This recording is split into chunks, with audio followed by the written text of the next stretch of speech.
desde pela manhã, falado grandemente ao nosso coração, através desse testemunho, através do louvor, e como o Senhor, Ele testifica dele mesmo, né? Como Ele zela pela palavra dEle, como Ele prova todos os dias o seu amor por nós. Esse Deus é tremendo. E é por isso que a gente não desiste. Poderia desistir. Poderia falar, não, chega, já deu o que tinha que dar. Poderia falar assim, Senhor, é muito difícil, como a gente ouve muito por aí. É difícil seguir a Deus como deveria seguir. Eu não estou preparado. E aí vai. Mas vale a pena, porque Deus é grande. Deus, Ele excede a tudo que a gente possa imaginar.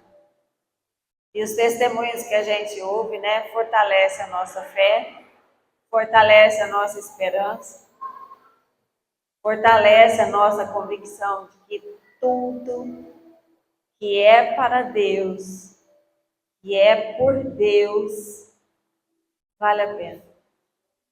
Amém? Amém. Vamos abrir a palavra do Senhor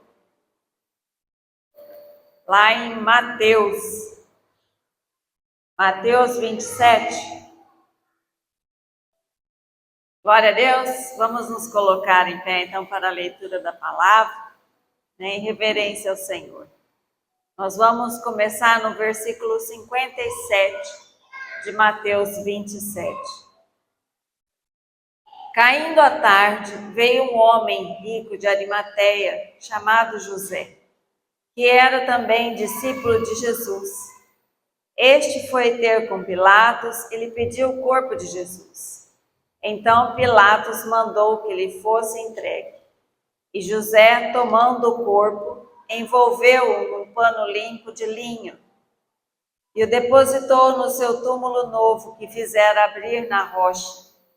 E rolando uma grande pedra para a entrada do sepulcro, se retirou. Achavam-se ali sentadas em frente da sepultura Maria Madalena e outra Maria. No dia seguinte, que é o dia depois da preparação, reuniram-se os principais sacerdotes e os fariseus, dirigindo-se a Pilatos. Disseram-lhe: Senhor, lembramos de que aquele embusteiro, enquanto vivia, disse: depois de 3 dias ressuscitarei. Ordena, pois, que o sepulcro seja guardado com segurança até o 3º dia, para não suceder que, vindo os discípulos, o roubem e depois digam ao povo: ressuscitou dos mortos. E será o último embuste pior do que o primeiro. Disse-lhe Pilatos: aí tendes uma escolta, ide e guardai o sepulcro como bem o parecer. Indo eles, montaram guarda ao sepulcro, selando a pedra e deixando ali a escolta. Amém? Até aqui. Senhor Jesus, nosso Deus, queremos, ó Pai, dar graças ao teu santo nome, porque o Senhor, Deus, na tua fidelidade, tem testificado em nosso coração a tua verdade. Ó Deus, a tua excelência, a dignidade do Senhor, ó Deus, que tem nos colocado em lugares altos, nos colocado em lugares de honra e nos trazido, Pai, o melhor do Senhor, o alimento, Pai, que sacia verdadeiramente a nossa fome, ó Senhor, de Ti, da Tua justiça, do amor do Senhor. Perdoa os nossos erros, perdoa os nossos pecados, Senhor. Perdoa porque fugimos de Ti, Senhor Jesus, ao invés, ó Pai, de nos achegarmos a Ti, ó Deus, ainda que não o vejamos. Santo Deus, eu oro, Pai, para que o Senhor, estando sim, ó Pai, testificando através da minha vida, Senhor, nessa palavra, fale aos nossos corações. É o que eu oro em nome de Jesus. Amém? Podem se sentar. Esse capítulo de Mateus 27, né? Está falando sobre a morte de Jesus, a sua crucificação e, consequentemente, né, o seu sepultamento. E é muito forte nós pensarmos em todo aquele momento que estavam vivendo cada um dos seus discípulos, olhando para aquela situação e não vendo mais a sua esperança viva. Esperaram, né, por gerações pelo Libertador. Esperaram pelo Messias, esperaram por aquele que seria para eles, né, para seu povo, para todo aquele povo, a esperança de uma vida cheia, uma vida plena, uma vida abundante, uma vida, né, livre, porque eles estavam sendo escravizados pelos romanos, dominados pelos romanos. Os romanos que impunham, né, pesadas taxas, impunham as suas normas de vida, o seu estilo de vida sobre aquele povo que apenas via sentido na existência em obedecer a Deus. E ali eles podiam, né? O Império Romano permitia que se cultuassem os seus deuses, o seu Deus, né, em cada região que dominava, em cada povo que o Império Romano dominava, ele permitia que cultuasse o seu Deus, seus deuses, mas, ao mesmo tempo, impunha também o seu estilo de vida. O seu estilo de vida, né? Para aquele povo, vamos dizer, né? Para aquele momento profano, um estilo de vida profano,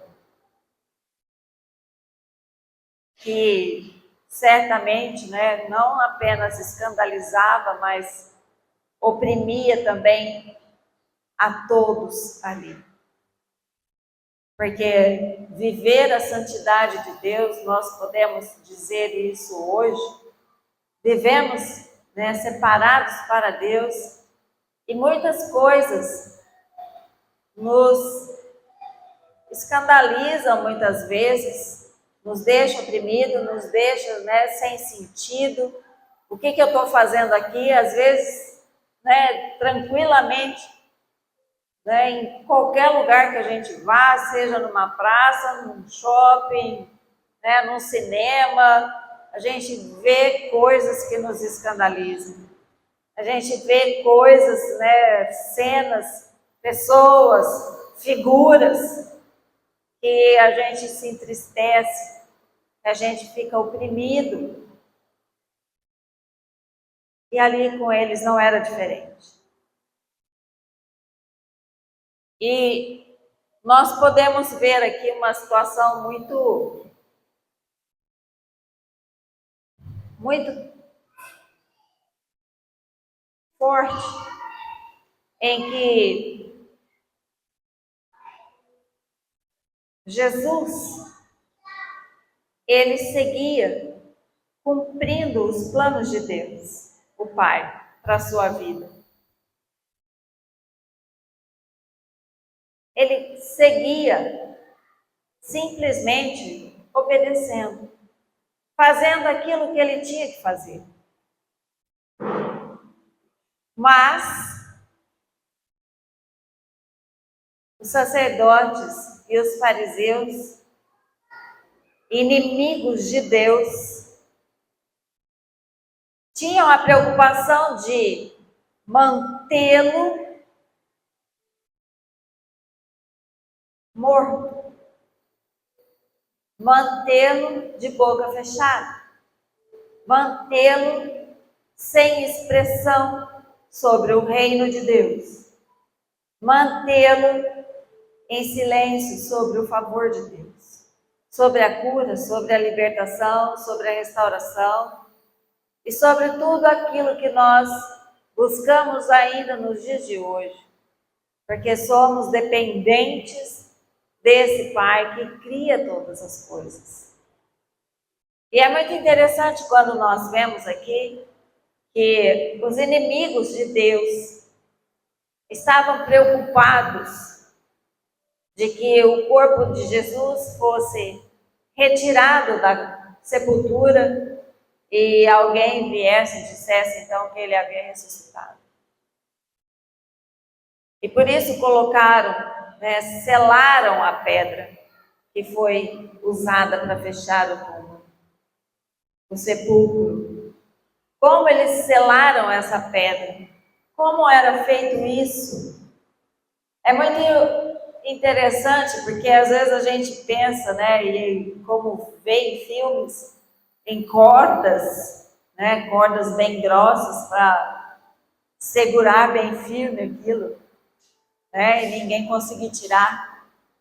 E, na verdade, a gente sabe que foi exatamente o contrário. Eles seguraram aquela grande pedra com argila. Fizeram, amassaram ali cordinhas de argila com as quais envolveram, as bordas daquela pedra, entre a pedra e o sepulcro. Por que essa argila? Porque qualquer movimento haveria, sinal de quebra, sinal de violação. Haveria sinal de que alguém tentou mexer.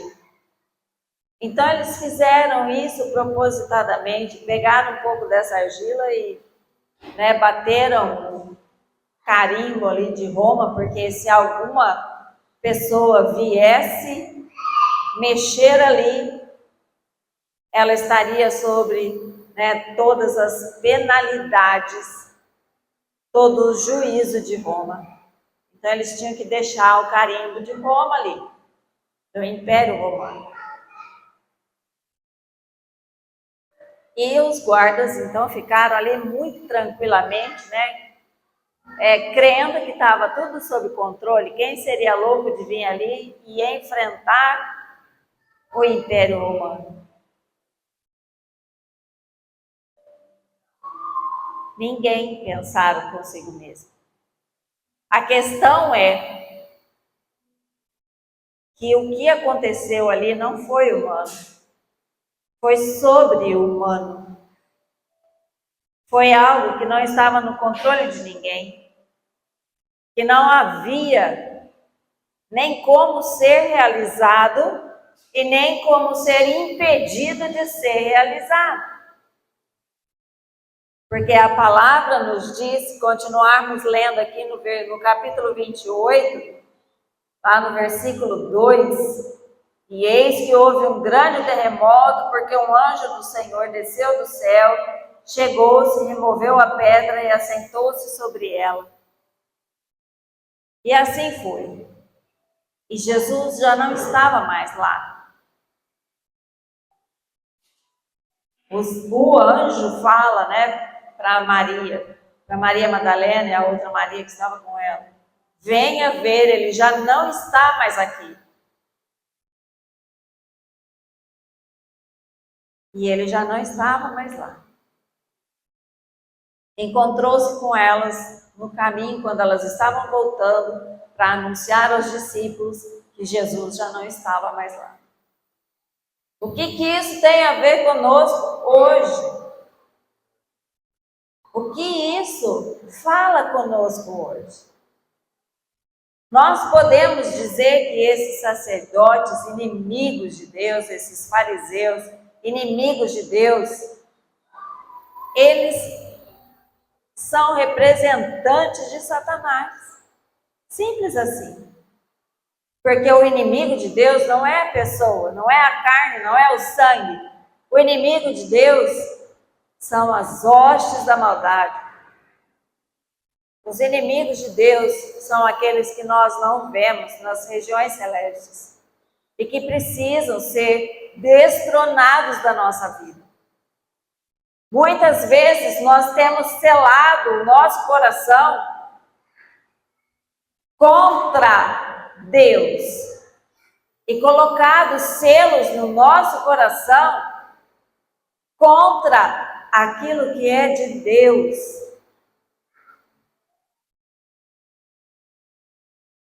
E nem percebemos, porque estamos sob o domínio dos inimigos de Deus. Porque nós estamos, diante da luz? Porque não queremos deixar a luz entrar em nossos corações? Porque preferimos selar, costurar a porta do nosso coração, trancar a porta do nosso coração diante do agir, do mover de Deus e simplesmente achar que está tudo bem. E achar que está tudo bem. E nós somos responsáveis por isso. Porque nós aceitamos a sugestão. Os inimigos de Deus não têm a capacidade de determinar a nossa vida, as nossas escolhas. Quem tem somos nós mesmos, responsáveis pelas escolhas que nós fazemos. Mas nós escolhemos trancar o nosso coração ao ver o agir de Deus. Quando o Senhor fala, vamos levantar, vamos nos posicionar, vamos, eu fujo. Quando Deus fala, eu preciso de que se levantem, eu corro. Não, eu estou ocupado demais, eu estou cansado demais, eu estou isso, eu tenho aquilo, eu tenho família, eu tenho isso. Gente, é impressionante. É impressionante como a gente vê o agir dos inimigos de Deus sobre o coração do povo de Deus, selando, essa pedra. Selando essa pedra.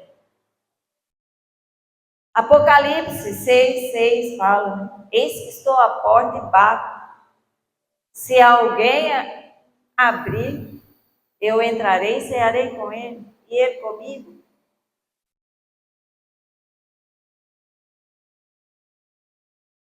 Muitas vezes nós não temos a força necessária, mas o Senhor estabelece um terremoto. Deus estabelece quando nós nos posicionamos, como nós já ouvimos aqui hoje. Me acorda às 8 horas. Me levanta, me tira do lugar, me desperta. Só que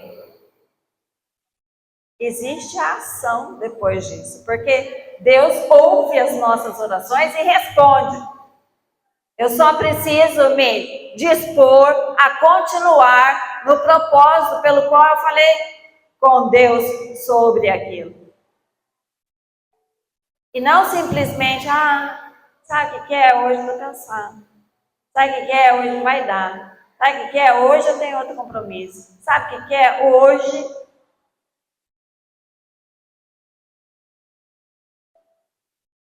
Tem hora que eu falo, Deus, a gente ouve, muitos cristãos, Jesus ainda vai demorar. Mas Jesus não demora não, vem logo. Vem logo, porque senão esse povo, Deus, vai ficar. Porque é a tua palavra que diz, Senhor, que eu vou abreviar o tempo, porque senão nem os eleitos seriam salvos. É a palavra de Deus. E os eleitos estão cada dia mais dispersos. Mais dispersos. Dispersos diante do compromisso que Deus tem para cada um. Não é a igreja, não é o pastor, não é a pastora que está falando que você tem que fazer alguma coisa. Desperta, tu que dormes, desperta, crente. É o Senhor. É o Senhor. Ele poderia simplesmente já falar assim, ó, acabou. Não, mas ele não quer pessoas dormindo no seu reino. Ele quer pessoas despertas. Mas eu preciso querer. Eu preciso querer. Porque se eu não quiser, nada acontece. Não tem anjo que venha, não tem terremoto que venha, não tem pedra que venha ser removida. Não tem nada. Nada vai me fazer obedecer a Deus, a não ser o meu próprio querer. Querer continuar a andar com Deus. Ah, eu amo a Deus. Legal, cadê você? Ah, eu não vivo sem Deus. Eu amo a igreja. Eu amo. Cadê você?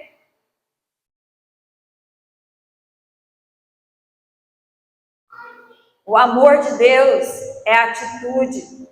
O amor de Deus é ação. O amor de Deus é palavra de criação. Criação. Criar mais ação. Nada que Deus faz é só para fazer bonito. Não, é para que haja movimento, é para que haja ação, é para que haja envolvimento, é para que haja vida sendo salva. É para que o seu reino continue crescendo, o seu domínio estabelecido.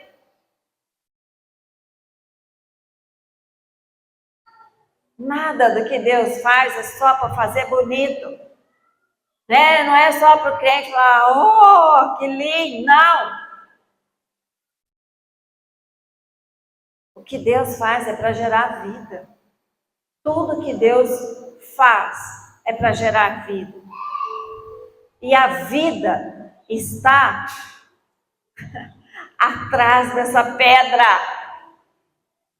Gente, deixa Deus quebrar essa pedra que está dentro do seu coração. Essa pedra que tem impedido você de participar do reino de Deus. O Senhor quer remover essa pedra. É a palavra de Deus que diz, trocarei um coração de pedra por um coração de carne. Mas para trocar, precisa haver respostas da nossa parte. Se não houver respostas, atitudes, não vai ser trocado. Não vai ser trocado, não adianta falar bonito. Não adianta falar bonito, não. Eu tenho que mostrar para Deus o que é realmente que me importa.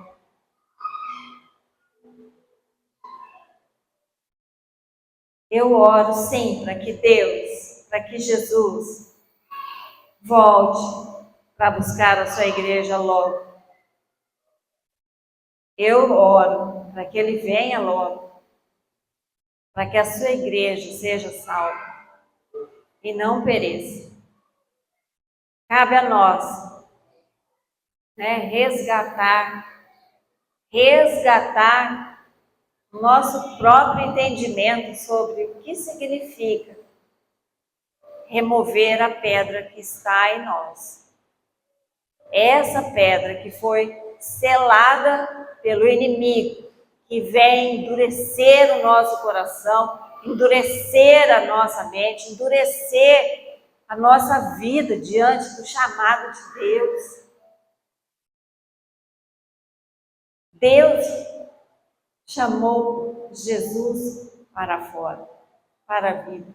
Assim como ele chamou Lázaro para fora. Ele chama. Ele chama. Ele tem nos chamado. Ele tem nos chamado.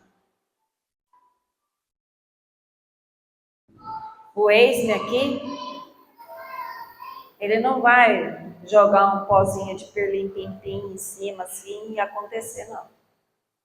O eis-me aqui é a minha atitude. É a minha ação. Amém? Amém. Domingo que vem continua a parte 2. Ok? Deus abençoe. Hoje.